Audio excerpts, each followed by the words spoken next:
Okay students, welcome back to my YouTube channel. फिर से आपका स्वागत है अयोध्या प्रवीला के इस लेक्चर में।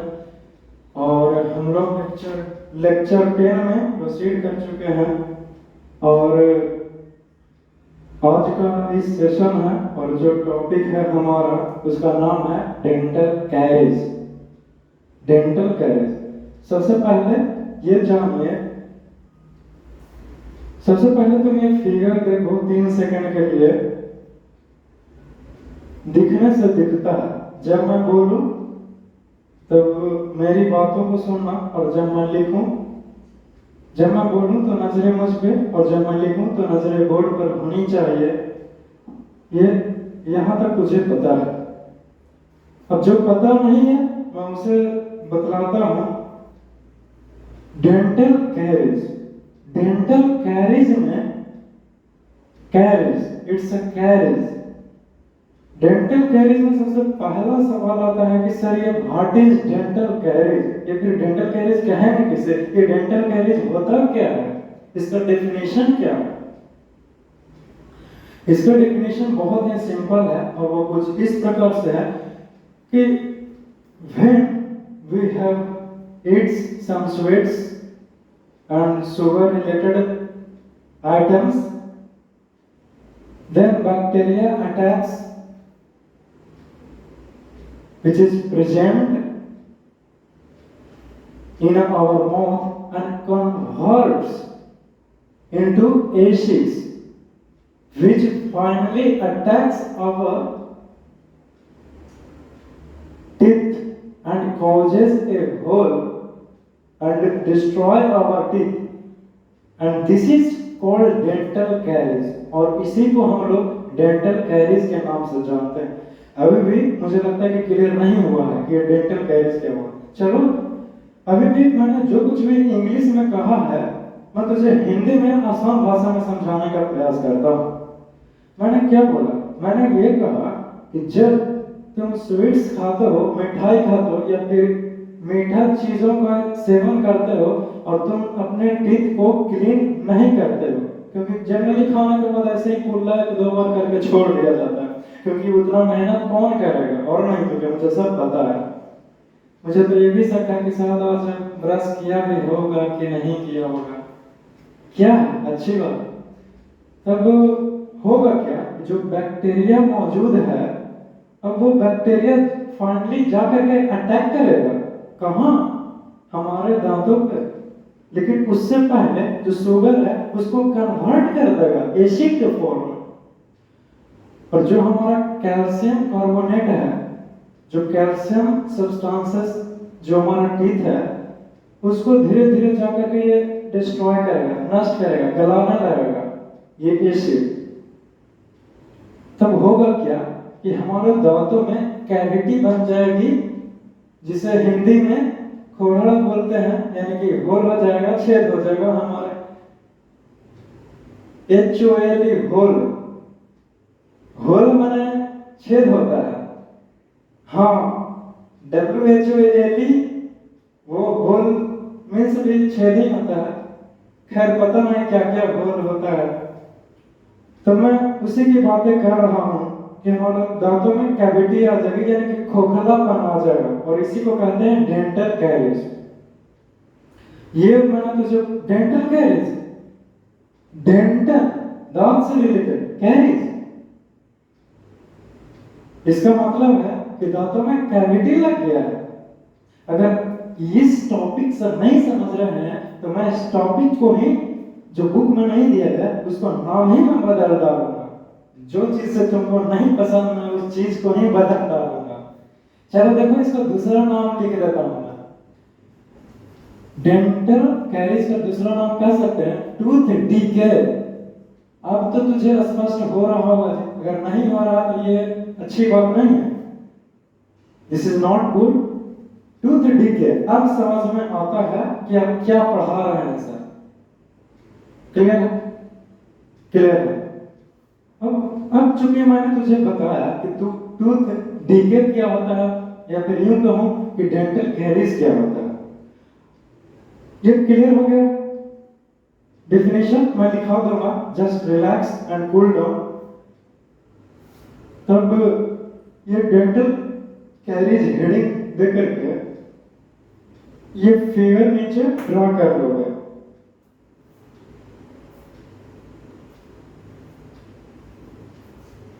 देख लो एक बार ये फिगर अच्छी तरीके से। चलिए अब इस फिगर को, मैंने ये फिगर क्या ड्रॉ करके रखा है सर? मैंने ज्यादा कुछ नहीं किया। इधर इधर सुनिए, ये जो फिगर है वो एक दांत का ये फिगर है स्टूडेंट। क्लियर है ना? क्लियर है?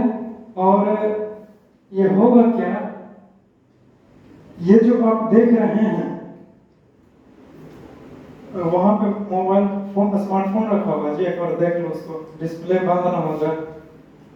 मेरे रूम में तब ये एक दांत का स्ट्रक्चर, कोई भी एक दांत का आगे का हिस्सा को मैं लिया हूं और दर्शाया हूं, चाहे वो चाहुआ हो। लो इधर इसको अनलॉक कर दें, तब यही है। क्लियर है?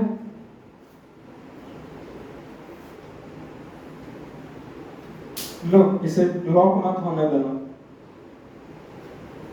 चलो अब जो just relax and cool down, relax relax हो गए।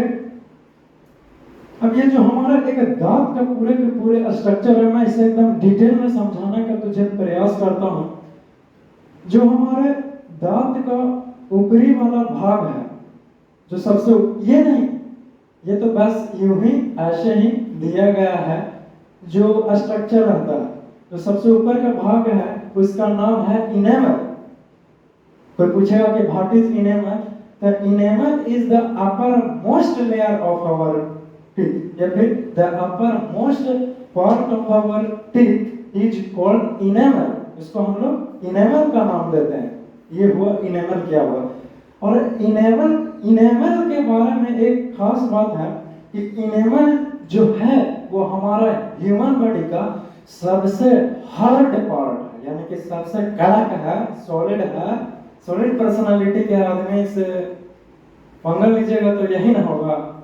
खैर एनीवेज, उसी प्रकार से ये जो हमारा इनेमल है वो हार्ड है एकदम, पूरा बॉडी का hard, the hardest part of our body is enamel. Enamel ही है जो हमारा बॉडी का हार्ड है, कठोर पार्ट है। सर एक बात बताइए, क्या ये बोन जो हमारा हड्डी है उससे भी मजबूत है? हाँ बिल्कुल, उससे भी मजबूत है। मैं उससे भी कंपैरिजन क्यों कर रहा हूं, जबकि एकदम हार्ड ही है। कोई भी टाइल्स मार्बल से भी ज्यादा हार्ड है ये इनेमल।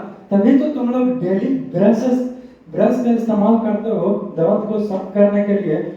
बट इसके बावजूद भी जो हमारा टीथ है वो घिसता नहीं है, यानी कि खियाता नहीं है। कभी सोचे हो क्यों? उसके ऊपर जो डेली अत्याचार करते हो, प्लास्टिक से एकदम पूरा इस प्रकार से रबिंग करते हो, फिर भी हमारा टीथ सही सलामत क्यों? बिकॉज ये this is because of the enamel, due to presence of enamel, जो कि एक बोन से भी ज्यादा हार्ड होता है। ये इनेमल जो हमारे शरीर में नहीं जी, जो हमारा इससे भी, ये तो कुछ भी नहीं है जो पहने हुए है ना, ये तो कुछ भी नहीं है। इससे भी तो बोन से यहाँ हार्ड बोल रहा हूं मैं तो। क्लियर। इनेमल के बारे में ये चर्चा। और इनेमल का नीचे का जो लेयर है उसका नाम है dentine. Dentine is the second lower part of enamel which is present below the enamel is called dentine। ये हुआ डेंटाइन का डिफिनीशन, या फिर यूं कहूं कि डेंटाइन क्या है और कहां प्रेजेंट है। तो इनेमल का नीचे ये डेंटाइन प्रेजेंट है। इसकी बात कर रहा है, ये कुछ भी नहीं है, ये बस ऐसे ही स्ट्रक्चर है। क्लियर है? असल में ये अपर का पार्ट ये है। और कैसे खुरपी टाइप का ऊपर का निकला हुआ रहता है, उसी इसको भी करना है काउंटिंग तो कर ले। ऊपर का ही भाग कह रहा हूं, तो चूंकि ये यहीं तक लेके स्ट्रक्चर, इसीलिए मैंने पूरा ले लिया ना, यहाँ से लेकर के यहाँ तक ले, इनेमल का नाम दे रहा हूँ। अब ये है तो इसी के बात तो मैं कर रहा कि आप ये जो देख रहे हैं वो ये सारे के सारे डेंटाइन है, और डेंटाइन जो होता है वो इनेमल का नीचे पाया जाता है स्टूडेंट। क्लियर है? क्लियर है। अब जो डेंटाइन के नीचे जो पाया जाता है उसका नाम है पल्प कैविटी। PW पी नहीं है बल्कि PULP, पल्प कैविटी। ये जो पल्प कैविटी है वो हमारा डेंटाइन का नीचे होता है, और जो यहाँ पे वेन्स है, कार्पिलरीज है, उससे ये अटैच्ड रहता है, कनेक्टेड रहता है। क्योंकि तुमने क्या नोटिस किया हो कि जब कोई ठंडा आइसक्रीम वगैरह ये सब खा लेते हो कि भाई साहब आज तो हमको आइसक्रीम खाने का मन है, तो क्या करें कि जब बस में ट्रैवलिंग कर रहे हो तो गया, तुम बैठे हो, तुम्हारे लिए गया और 10 वाला 2 कप में आइसक्रीम लेकर के आता है। डोंट वरी, रिलैक्स, 2 चम्मच भी हैं, वही प्लस क्या चीज क्या बोलते हैं, वुड का ही होगा, फाइबर टाइप का। तो एक पीस आपको देता है और एक पीस आप खुद के लिए खाते हैं। वो आराम से खा रहा होता है और आप भी आराम से खा रहे होते हैं। लेकिन होता क्या है कि अचानक से खाते खाते कनकनाहट जैसा महसूस होने लगता है कि दांत में, अरे ये क्या हो गया? कभी सोचने का प्रयास किया कि ऐसा क्यों हो गया?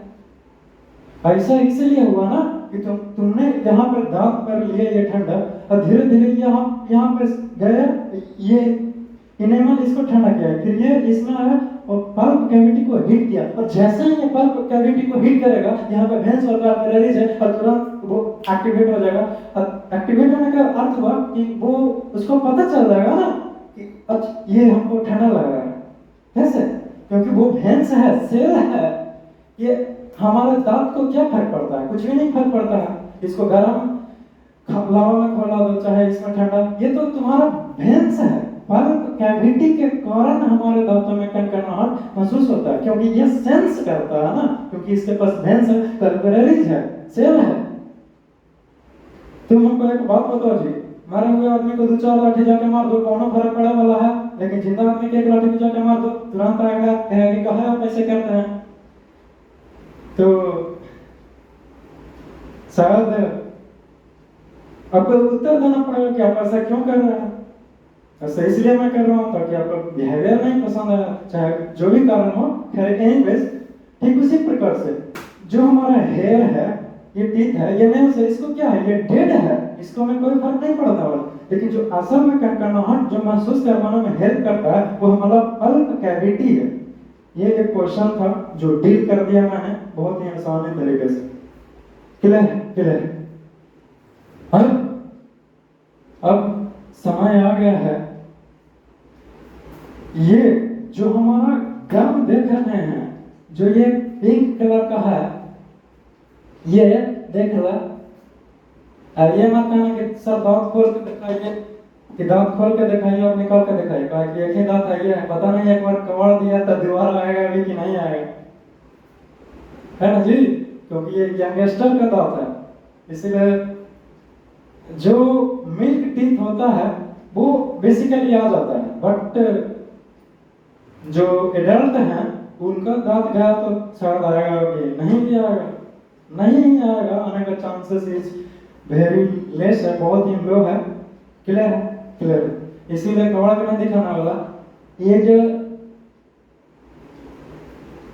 दिखने से दिखता है, ये जो देख रहे हैं, ये पिंक कलर का जो गम है, मसूड़ा जिसे बोलते हैं, और यही जो है वो अटैच रहता है इस पल्प कैविटी से, और फिर पूरे के पूरे इस प्रकार से इसको जकड़े हुए रहता है कस के। इसीलिए कभी कभी क्या होता है कि लड़ाई झगड़े में कहीं मुंह का लग गया, मुंह पर तो दांत साफ हो जाता है, क्योंकि इसका में बहुत ऐसा नहीं ना है कि एकदम पूरे एकदम ड्रिलिंग मशीन जैसे इसको में गाड़ दिया गया है कि कुछ भी होगा नहीं करेगा। ये तो एक इसको सपोर्टिंग सिस्टम है, जो पल्प कैविटी इसको पूरे तरीके से ढके हुए है, और ये किसके अंदर है? तो ये गम यानी कि मसूड़े के अंदर है। चलो जी, ये आपका डेंटल कैरीज यूं कहूं पूरे अच्छे तरीके से क्या होता है, तो समाप्त होता है। क्लियर है, क्लियर है। अब मैं तुझे बताता हूँ कि हमारा दांत में एक फोड़ा या फिर कैविटी क्यों होता है। वो मैंने आपको बता दिया कि आपने क्या किया, आपने किया ये कि जो हमारा भोजन है वो आपने एंट्री लिया है, फूड को खाया है। जब आपने there are more different types of the item you have taken, आपने लिया, तब आपने दांत को साफ नहीं किया। क्लियर, क्लियर है। या फिर कभी कभी ऐसा भी देखते हैं, पुजारी से मुलाकात हो जाता है, जो व्रत करेगा तो दिन दिन भर मुंह ही नहीं धोता है। हमको ये नहीं समझ में आता कि मुंह का नहीं धोता है। हमको लगता है ना कि मुंह नहीं धोने का ये चक्कर क्या है, शायद इसलिए ताकि मुंह धो लेगा तो भूख ज्यादा ना लगेगा, तो दिन भर भूख सहना शायद मुश्किल हो, इसीलिए मुंह नहीं धोता है तो उतना भूख नहीं महसूस होता है। अरे कुछ नहीं, मुंह धोने और भूख में क्या रिलेशन है? एक प्रकार का सिग्नल है जो जाता है, जैसे ही आप मुंह धोते हैं, ब्रशेस करते हैं, तो आपका माइंड जो है एक्टिवेट हुआ, सिग्नल गया कि अच्छा आप रेडी है। इसके बाद ये काम, यानी कि जो करते रहते हैं वो पूरी तरीके से बॉडी उसी तरीके से दम ठहर जाता है। और नहीं तो क्या, जस्ट लाइक ए साचा, जैसा आप चाहें वैसा कर सकते हैं। एनीवेज, खैर बस ऐसे ही एक राज की बातें था, तो ये आपका क्लियर होता है। तो मैं बता रहा था कि कैविटी कैसे हो, तो अपने पार्टी में गया या फिर कहीं गया और आप गए, आप खूब एकदम खा पी लिए एकदम कि पैसा वसूल अभियान चल रहा है, यहाँ पर सब कुछ अवेलेबल है, ये है तो कहाँ नहीं खाए, खा तो लिए आपने, इसमें मुझे कोई डाउट नहीं है और मुझे कोई आपत्ति नहीं है। आपका मर्जी, जितना चाहे इस्तेमाल कर लीजिए। बट आपने रात को तो ब्रश करके नहीं सोए होंगे जी, इसकी मैं गारंटी तो नहीं दे सकता, लेकिन ऐसा ही करते होंगे, मुझे पता है। तो नहीं धोया आपने, तो होगा क्या कि जब वो शुगर या फिर स्टार्च वगैरह ये सब रहता है, तो आपके टीथ में लगे हुए रहेंगे और जो बैक्टीरिया प्रेजेंट है उसको क्या करेगा कि अब कन्वर्ट कर देगा एसिड में, और एसिड जो है वो अटैक करेगा हमारे दांतों पर और फिर धीरे धीरे उसको गलाएगा। इट्स अ लॉन्ग प्रोसेस, ऐसा नहीं है कि 1-2 दिन में हो जाएगा। जिसका मतलब यह नहीं हुआ कि आप नहीं धोएंगे, टीथ क्लीन ही नहीं किया। मैं कह रहा हूँ 1-2 दिन से कोई फर्क नहीं पड़ता, जिसका मतलब यह नहीं हुआ कि आप क्लीन भी नहीं करें और काम चल जाएगा। आपको करना डेली है। जैसे तुम एक बात बताओ, मैं कील ठोकने के लिए एक हथौड़ा मारूंगा कील पर, तो वो पूरा अंदर नहीं जाएगा। जिसका मतलब ये थोड़ा हुआ कि पहला हथौड़ी मारा गया जो कोई काम का ही नहीं है, बल्कि पहला हथौड़ी ही काम का है और बाकी सब तरह से सपोर्टिंग है, और नहीं तो क्या। इतनी सारी बातें हो गई और तुझे पता चल गया। सर आपने ये बता दिया कि क्या होता है और क्यों खराब होता है, आप हमको ये भी तो बता दीजिए कि इसको सुरक्षा कैसे प्रदान करें, प्रिकॉशन, रोकथाम। क्लियर? और चलो देखते हैं कि क्या क्या किया जा सकता है इसके लिए ज्यादा कुछ करने की जरूरत नहीं है कि जैसे चेहरे को चमकाने के लिए you have there are more different types of the items available in your local market and मैं नाम नहीं लेना चाहूँगा किसी भी क्रीम का। मैं नाम लूँगा तो ऐसा लगा जैसे कि मार्केटिंग कर रहा हूँ, इसीलिए मैं इसे छोड़ ही देता हूँ। खैर आप तो खुद ही समझदार हैं। क्या ब्लैक सॉइल, ब्लैक सॉइल चेहरे में लगा लोगे? वाह! और इससे ब्लैक काली मिट्टी से बढ़ के तो कोई क्रीम है या नहीं। हम तो कहते हैं 1 महीने तक लगा के छोड़ दो। क्लियर है ना? तब रोकने के लिए एक ही उपाय है कि जब भी आप खाना खाते हैं तो प्रॉपर तरीके से कुल्ला कीजिए। बस अगर ब्रश नहीं कर सकते हैं तो, लेकिन रेगुलर ब्रश होना चाहिए, दांतों की सफाई होनी ही चाहिए, ताकि आपका जो सर क्यों हम दांत को साफ करें सर? ऐसा पता है कभी कभी क्या डायलॉग मारा जाता है, डायलॉग ये मारा जाता है, कहता ना समझाते हैं कभी गार्जियन कि बच्चा दांत साफ करके खाना खाएगा, तो कहता है कि दांत क्या साफ करना, दांत क्या साफ करना, क्योंकि शेर कभी दांत नहीं धोता। या फिर टेबल पर फल लगा हुआ है और कोई बोल दिया बड़े लोगों कि फल जो खा तो रहे हो लेकिन फल को धो करके खाओ। टेबल पर रखा हुआ, मैं मानता हूं कि ढका हुआ, लेकिन एक बार यदि आप धो लेते तो क्या का बिगड़ जाता जी? क्यों ऐसा बोल रहा हूँ मैं? ऐसा इसलिए बोल रहा हूँ ताकि उसमें भी बैक्टीरिया मौजूद होगा और आपके दांत में ही तो सबसे पहले जाएगा, सटेगा, तो यहां से भी तो अटैकिंग शुरू हो सकता है।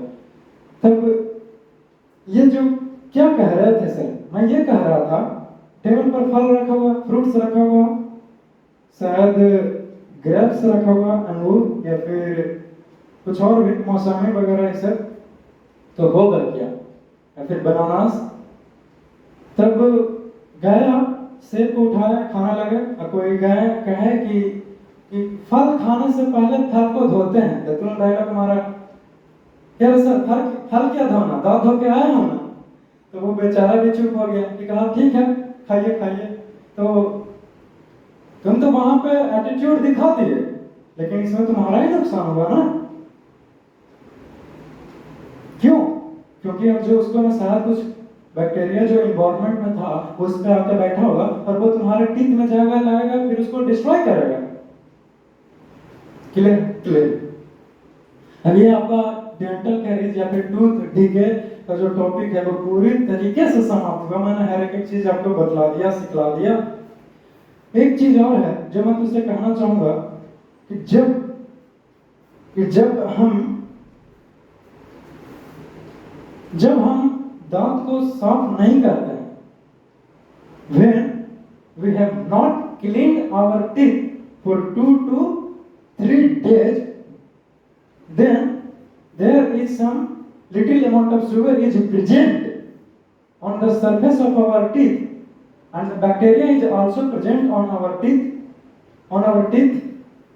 तब बंद करो उसको, present on our teeth, that converts it into acid में बदल देगा, and this finally results in the क्या हो जाएगा, डेंटल कैविटी। या फिर यूं कहो कि एक येलो ग्रीनिश कलर का लेयर हमारे दांतों के ऊपर चढ़ जाता है, जिसको नाम देते हैं डेंटल प्लैक। डेंटल प्लैक का नाम देते हैं। नहीं समझे? मैंने अभी भी इंग्लिश में आपको बताया जो आपको हिंदी करके समझाता हूं, और वो ये मैंने कहा कि जब आप 2 से 3 दिनों तक दांत की सफाई नहीं करते हैं और ऊपर से कुछ भी खा लेते हैं और ऐसे ही छोड़ देते हैं, कुल्ला भी नहीं करते हैं, तो एक ग्रीनिश येलो कलर का लेयर आपके दांतों पर चढ़ जाता है, और यही प्रोसेस और यही जो चीज चढ़ा उसी का नाम है डेंटल प्लैक। क्लियर है? क्लियर है। अब बहुत हो गई समझाने वाली बात है, अब समय आ गया है कि कुछ लिखाया जाए, और साथ ही साथ कुछ क्वेश्चंस को भी डील कर दूंगा मैं कि कैसे आपका क्वेश्चंस जो है वो पूछा जाएगा आपके बोर्ड एग्जाम में, चाहे कोई भी बोर्ड हो, सीबीएसई हो या फिर कोई भी मैट्रिक का बोर्ड हो जिसमें आप सम्मिलित होने वाले हैं, उसमें आ सकता है। कह देगा कि डेंटल कैरीज क्या होता है, एक्सप्लेन कीजिए with the help of diagram, तो आपको बतलाना होगा, समझाना होगा। तब ये तुम फिगर बना लिए होंगे, ये टॉपिक लिख के फिर मैं कुछ लिखा दूं। क्लियर है सर? क्लियर? नहीं तो मैं यहीं पे लिखा देता हूं। चलो ठीक है जी, देखेगा और सीखेगा। मैं डेफिनेशन ये फिगर नीचे ड्रा कर लिए हो ना, और इसके नीचे कुछ पॉइंट्स है जो लिखा देते हैं। तब डेंटल कैरीज का definition, when we eat some sweets,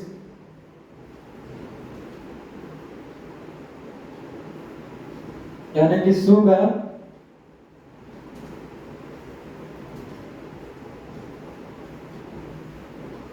then bacteria converts as acid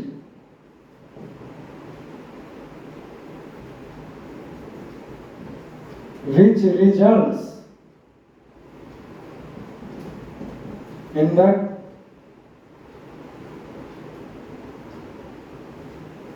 the cavity, जो कि कैविटी हो जाता है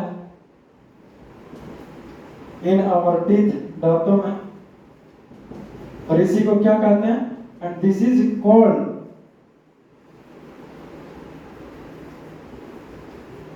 डेंटल कैरिज। ये आपको क्लियर होता है।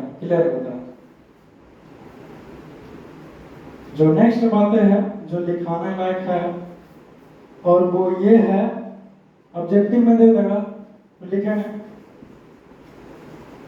इनेमल इज द हार्डेस्ट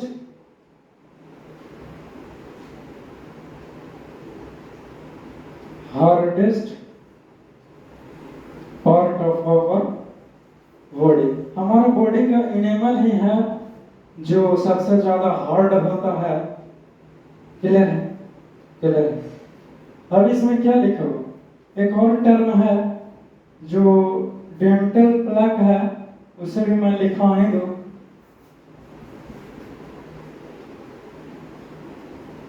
तो एक लाइन में इसका डेफिनेशन लिख दें।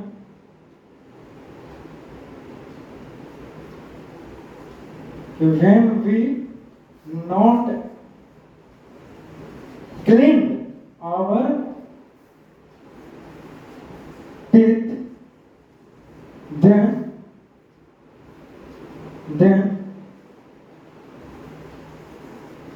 ये येलो कलर ऑफ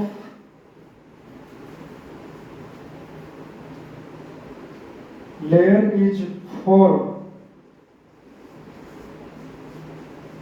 विच, जो क्या करेगा? तो कवर्स आवर टीथ, जो दांतों को पूरी तरीके से नहीं लेकिन फिर भी दांतों को ढक ही लेता है।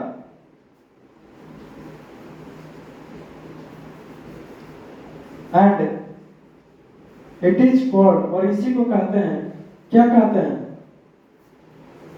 बोलो, dental plaque, PLAQUE, dental plaque ही बोलते हैं, PLAQUE।